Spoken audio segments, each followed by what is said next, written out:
የጌታ መልአክ ፊልጶስን ተነሳ፣ በደቡብ በኩል ከኢየሩሳሌም ወደ ጋዛ ወደሚያወርደው ምድረ በዳ ወደሆነ መንገድ ሂድ አለው ይላል። ማንን? ፊልጶስን። የጌታ መልአክ ምን አለው? ተነስ ሂድ በጋዛ በኩል። ተነስቶም ሄደ። እነሆም ህንዳኬ የተባለች የኢትዮጵያ ንግስት አዛዥና ጀንደረባ የነበረ በገንዘቧም ሁሉ ላይ የሰለጠነ አንድ የኢትዮጵያ ሰው ሊሰግድ ወደ ኢየሩሳሌም መጥቶ ነበረ። ምን ሊል ጻፉልኝ እስቲ ኮመንት ላይ። ወደ ኢየሩሳሌም የመጣው የህንዳኬ አዛዥ የንግስቲቱ አዛዥና ጀንደረባ የነበረ በገንዘብ ላይ ሹም የሆነ ወደ ኢየሩሳሌም መጥቶ ነበር። ምን ሊሆን የመጣው? ወደ ኢየሩሳሌም ሊሰግድ ወደ ኢየሩሳሌም ከሄደ ኦልሬዲ አማኝ ነው አይደለም? ኦሪቱን ህግ የሚቀበል የሚያቅ ነው ማለት ነው። ተራ ግለሰብ ነው አይደለም። ምንድን ነው? የንግስቲቱ አዛዥና ጀንደረባ የነበር በገንዘብ ሁሉ ላይ የሰለጠነ የንብረት ክፍል ኃላፊ የሆነ ተራ ግለሰብ አይደለም። ይህ ሰው ኢየሩሳሌም ሄደው ሊሰግድ ሲመለስም በሰረገላ ተቀምጦ የነቢዩን የኢሳያስን መጽሐፍ ያነብ ነበረ። ስለዚህ ትንቢተ ኢሳያስ ደረቅ ወንጌል ተብሎም ይጠራል። የክርስቶስን መምጣት ብቻ ሳይሆን ቤዛነት ቁልጭ አድርጎ የሚያስቀምጥ መጽሐፍ ስለሆነ ማለት ነው። ይህንን እያነበበ ነበር የኢትዮጵያዊ። ከፍ አድርገው መንፈስም ፊልጶስን ወደዚህ ሰረገላ ቅረብና ተገናኝ አለው። ፊልጶስም ሮጦ የነቢዩን የኢሳያስን መጽሐፍ ሲያነብ ሰማና በሁኑ 6 ላይም ከቁጥር 65 አካባቢ ጀምሮ ይህንኑ ይደግመዋል። ጴጥሮስ ከአንተ ወዴት እንሄዳለን? አንተ የሕያው እግዚአብሔር ልጅ ነህ ብሎ ጴጥሮስ ይህንኑ ምስክርነት ሲሰጥ እናገኘዋለን። ታላቅ ምስክርነት ስለሆነ ይህንን ታላቅ ጴጥሮስን ታላቅ አንተ የገነትና የሲኦል መክፈቻ ያንን ቤተ መቅደስ የተሰራውን አለቱን ቁልፍ የተሰጠው ጴጥሮስ እንዲያሰጠው ያደረገው ምን ብሎ ስለመሰከረ ነው? አንተ የሕያው እግዚአብሔር ልጅ ነህ ብሎ ስላለ ነው። ይሄ ኢትዮጵያዊም ጀንደረባ ምን አይነት ምስክር ነው የሰጠው? እኔ አምናለሁ የእግዚአብሔር ልጅ ኢየሱስ እንደሆነ ብሎ የባህሪ ልጅ ነው ብሎ አመነ ማለት ነው። ሙሐመድ ከ600 ዓመት በኋላ መጥቶ ግን ሱራ 1988 ላይ አራማን ልጅ የለውም ማለት ለአራማን ልጅን ያዛሉ። ከባድ ንግግር ተናገሩ። ከዚህ ንግግራቸው ባይቆጠቡ ሰማይ ሊቀደዱ፣ ተራሮች ሊናዱ፣ ምድር ልትሰነጠቅ ይቀርባሉ ለአራማን ልጅን ያዘ ወለደ ስላሉ ይላል። ምክንያት ሱራ 601 ላይ ለእርሱ ሚስት የሌለችው ሲሆን እንዴት ልጅ ይኖረዋል ስላለ ማለት ነው። ስለዚህ ይሄ ክርስትና እንዴት እንደገባው መግባት እንዴት እንደመሰከር አያችሁ አይደለ? መቼ ነው? አህመዲን ጀበል እንዳለው 330 ነው ኖ ገና ሐዋርያቶቹ ባሉበት ላይ ይህንን ምስክርነት ለማን የሰጠው? ክርስቶስ ከሾመው ከሰባ አርድእት ፊልጶስ ፊት ቆሞ ፊልጶስ ምን አለ? ከዛ ሰረገላው የሚቆም ዘንድ አዘዘ። ፊልጶስና ጀንደረባው ሁለቱም ወደ ውሃው ወረዱ፣ አጠመቀውም። ከውሃውም ከወጡ በኋላ የጌታ መንፈስ ፊልጶስን ነጠቀው። ጀንደረባው ሁለተኛ አላየውም፣ ደስ ብሎት መንገዱን ይሄድ ነበርና። ፊልጶስ አሁን ወዴት ጀንደረባ ወዴት ነው የተመለሰው? ወደ ኢትዮጵያ እየተመለሰ ነው ማለት ነው። መጣ ማለት ነው። ያኛውም መንፈስ ወሰደው ማለት ነው። ስለዚህ ክርስትና መቼ ነው ተጠምቆ የገባው? በ330 ነው ኢትዮጵያ ነው ኖ የውጭ አካል ዘውት እንደዚህ መጡ ነው ኖ ራሱ ኢትዮጵያዊው ነው። ኢትዮጵያዊው የንግስቲቱ አገልጋይ አስቀድሞ ብሉይ ኪዳንን ሲተገብር የነበረ በብሉይ ኪዳን የነበሩት አይሁዶች ናቸው። በአዲስ ኪዳን ደግሞ ክርስቲያን ናቸው። እዛ የነበረው ክርስትና በኋላ መጣ መጤ ነው የሚባል ነገር የለም። የብሉይ ኪዳኑን ስራ ሲተገብሩት የነበሩት አሁን ካሉት አይሁዶች ጋር የሚመሳሰልም አይደለም። ይሄ ይመጣል እያሉ ሲጠብቁ ስለነበር ነው ያ ኢትዮጵያዊ ጀንደረባ ሲነገረው ስጠብቀው የነበረው ስናፍቀው የነበረው ይህን አይደል እንዴ ብሎ ምን ያለው የተቀበለው ያምነው አስቀድሞ ትንቢት ተነግሮለታል። ይሄ ጀንደረባ ትንቢተ ኢሳያስ ምዕራፍ 56 አንዴ ክፈትልኝ። ትንቢተ ኢሳያስን ነው እያነበበ የነበረው። ትንቢተ ኢሳያስ ላይ አስቀድሞ ትንቢት ለዚህ ጀንደረባ ተነግሮ ነበረ፣ ትንቢትም ነበረ። መቼ ነው የታሪክ የተፈጸመው? ዛሬ 300 አህመዲን ጀበል እንደሚለው 330 ላይ ነው። ኖ ድንቁርና ጣራ ነክቶበት ነው። ወደ እግዚአብሔር የተጠጋ ምጻተኛ እውነት በእውነት እግዚአብሔር ከሕዝቡ ይለየኛል አይበል። ጀንደረባ እነሆ እኔ ደረቅ ዛፍ ነኝ አይበል። ወደ ማን የተጠጋ? ወደ እግዚአብሔር የተጠጋ። ያ ኢትዮጵያዊ ጀንደረባ ማንም ፈልጎ ነው የመጣው? ወደ ኢየሩሳሌም ሊሰግድ ነው። እግዚአብሔርን ፈልጎ ነው የመጣው። ጣዖት ሊያመልክ አይደለም። እንደ መሐመድ አባቶች እነ በዓልን ሊያመልክ ወይም ደግሞ እነ ሁበልን ሊያመልክ አይደለም ሄደው፣ እግዚአብሔርን ሊያመልክ ነው። ወደ እግዚአብሔር የተጠጋ እሱ ጀንደረባ እነሆ እኔ ደረቅ ዛፍ ነኝ አይበል። ያ ኢትዮጵያዊ ጀንደረባ እግዚአብሔርን ፈልጎ ወደ እግዚአብሔር ነው ሄደው። ስለዚህ ምን ይለዋል? እግዚአብሔር ሰንበቴን ስለሚጠብቁ ደስ የሚያሰኙኝም ከፈር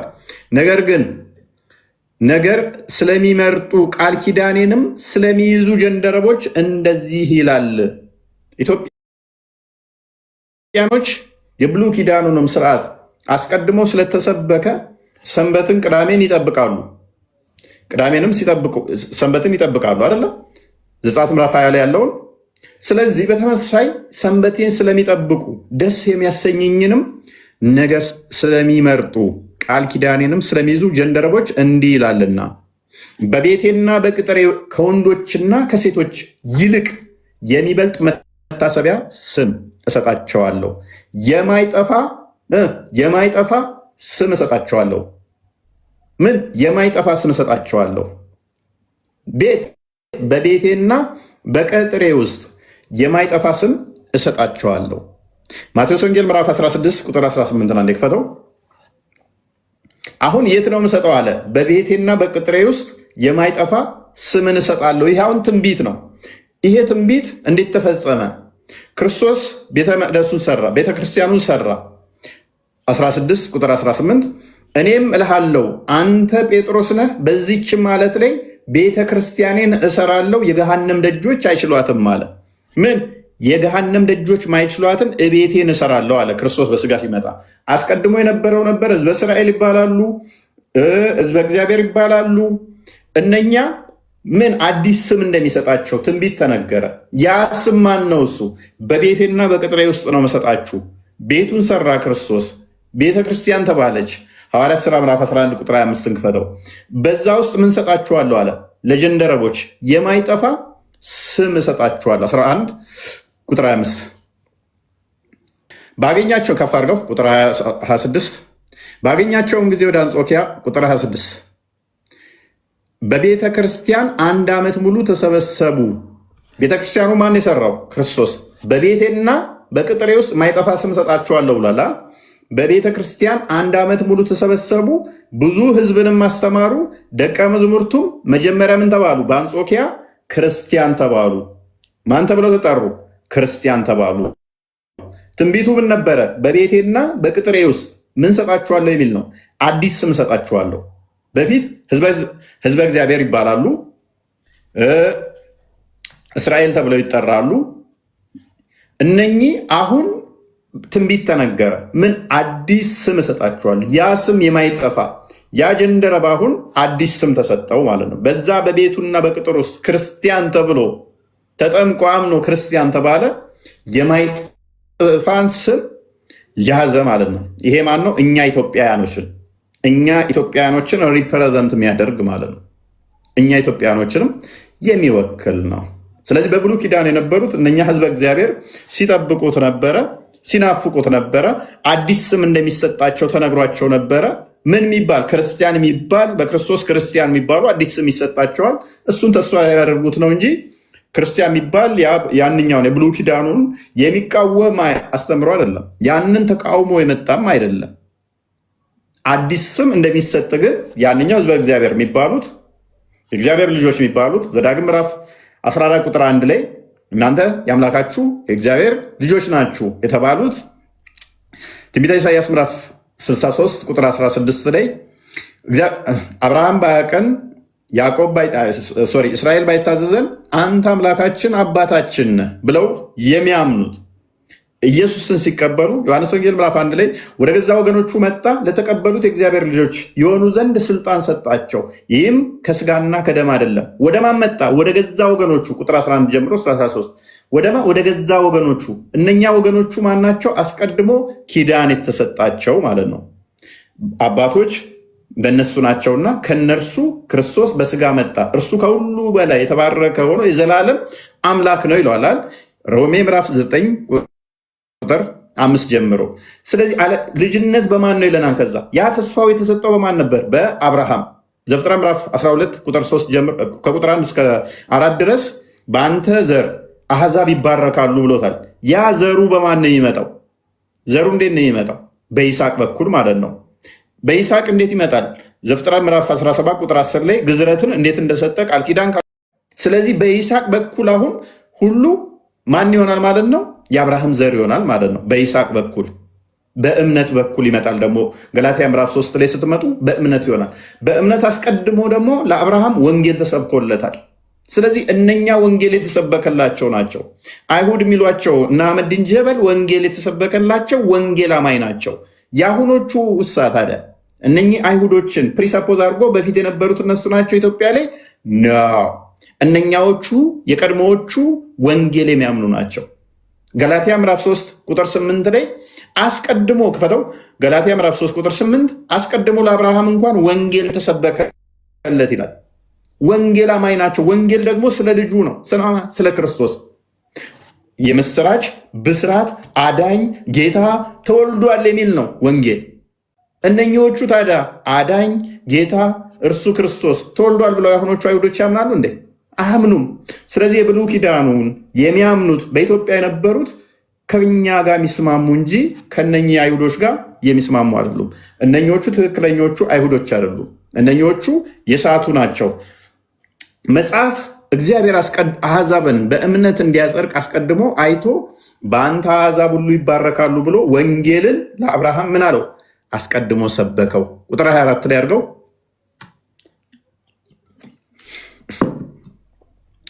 ኦኬ እምነት ሳይመጣ እንደዚህ ሁሉ በእምነት እንድንጸድቅ አንድ ሕግ ወደ ክርስቶስ የሚያመጣ ሞግዚታችን ሆኗል። እምነት ግን መጥቷል አለ። ከእንግዲህ ወዲህ ከሞግዚት በታች አይደለንም አለ።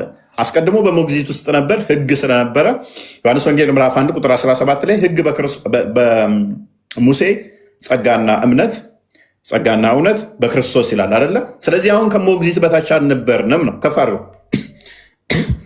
ከፈርክ እምነት ግን መጥቷል። እሺ እምነት ሉክ በእምነት በኩል ሁላችሁ በክርስቶስ ኢየሱስ የእግዚአብሔር ልጆች ናችሁ። አስቀድሞ እነኛ በእምነት ተስፋ እምነት ምንድን ነው? በእምነት በኩል ሁላችሁ በክርስቶስ ኢየሱስ የእግዚአብሔር ልጆች ናችሁ አለን። እምነት ምንድን ነው? እምነት ስለማናየው ነገር ስለ ወደፊቱ ተስፋ የምናደርግበት የሚያስረግጥ ነው። ዕብራውያን ምዕራፍ 11 ቁጥር 1 ላይ ማለት ነው። ዕብራውያን ምዕራፍ 11 ቁጥር 1 ላይ እምነት ስላላየ ነው ስለ ወደፊቱ ተስፋ ስለምናደርገው የሚያስረግጥ ነው።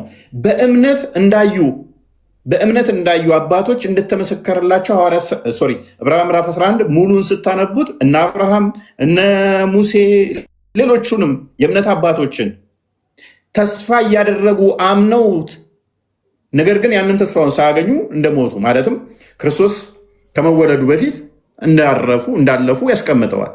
ነገር ግን እምነታቸው ምንድን ነው? ክርስቶስ ይወለዳል ይመጣል ነው እንጂ እንደነኞቹ አይሁዶች ኖ አዳኝ አምላክ አልተወለደም የለም ምናምን የሚል አይደለም። በእምነት አስቀድመው አይተውታል ክርስቶስን። ለዚህ ነው ዮሐንስ ወንጌል ምዕራፍ 8 ላይ ቁጥር 54 አካባቢ ጀምሮ ስለ አብርሃም ታሪክ ባነሳው ላይ ክርስቶስ ምን አለ? አብርሃም ቀኔን ያይ ዘንድ ሐሴት አደረገ፣ አየም ደስም አለው ይላል። በእምነት መነጽር አስቀድመው እነሱ አዩ። አየህ እምነታቸው ከእኛ ጋር እንዴት እንደሚመሳሰል ክርስቶስ አዳኝ መሆኑን ቤዛ መሆኑን በእምነት እነሱ አዩ። በእምነት ተስፋ የሚያደርጉትን በእምነት ማለት ነው። ስለዚህ ምን ይለናል? በእምነት በኩል ሁላችሁ በክርስቶስ ኢየሱስ የእግዚአብሔር ልጆች ናችሁና ከክርስቶስ ጋር አንድ ትሆኑ ዘንድ የተጠመቃችሁ ሁሉ ክርስቶስን ለብሳችኋልና። አይሁዳዊ በደንብ አስተውለዋል። አይሁዳዊ ወይም የግሪክ ሰው የለም፣ ባሪያ ወይንም ጨዋ የለም፣ ባሪያ ጨዋ ሰው የለም፣ ወንድ ሴት የለም፣ ሁላችሁ በክርስቶስ ኢየሱስ ከፋርክ አንድ ሰው ናችሁና። ከፋርክ ኦኬ። እናንተ የክርስቶስ ከሆናችሁ እንኪያዝ የክርስቶስ ከሆናችሁ እንኪያዝ የክርስቶስ ከሆናችሁ እንኪያዝ የአብርሃም ዘር እንደ ተስፋውም ቃል ወራሾች ናችሁ። ስለዚህ በደንብ አስተውሉ። የአብርሃም ዘር የሆኑ እኛ የክርስቶስ ዘር ስንሆን የአብርሃም ዘሮች የተለዩ ክርስቶስ ዘሮች የተለዩ አይደለንም። እነ አመድን ጀበል ድንቁርናቸው አስቀድሞ ኢትዮጵያ ውስጥ የነበሩት የአብርሃም ዘር ናችሁ፣ እናንተ ደግሞ የክርስቶስ ናችሁ ብሎ ሊከፍለን የሞከረው ኖ። የአብርሃም ዘር ከሆን እናንተ እኛ የክርስቶስ ከሆንን የማን ዘር ነን? የክርስቶስ ከሆንን የአብርሃም ዘር ነን። የአብርሃም ዘር ከሆን ደግሞ ተስፋው ተሰጥቶታልና ምንድን ነን? ወራሾች ነን።